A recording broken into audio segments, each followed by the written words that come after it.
My name is Jeffrey Meris, and I'm here to talk about my sculpture Catch a Stick of Fire 2. The title Catch a Stick of Fire comes from my mentor, Jackson Burnside, who passed, unfortunately, 10 years ago. When I was younger, he would always say, catch a stick of fire, and I never quite understood what it means.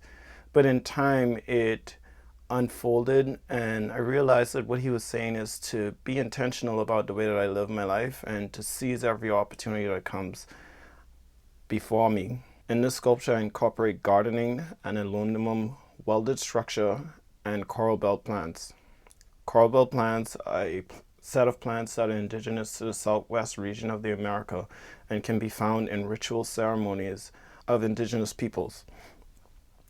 I started this series of sculptures a year ago when I was living in New Haven, Connecticut, and I wanted to be extremely intentional about my art practice and the way that I lived my life. With this, I began this ritual called Self-Care Saturday, where essentially I gardened and I took care of myself on Saturdays. And eventually this ideology began to show up in my practice.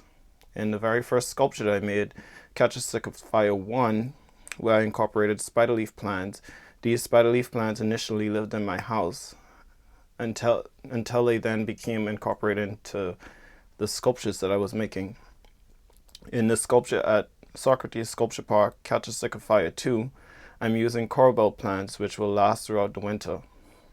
The form of the ceramic pots that I'm using in these sculptures are inspired by bullets that I would find in my street when I was living in New Haven.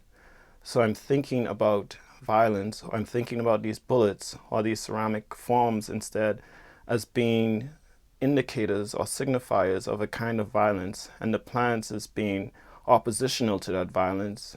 I'm thinking about ways in which plants can overtake or suppress these ideas of violence by introducing ideas of care and healing.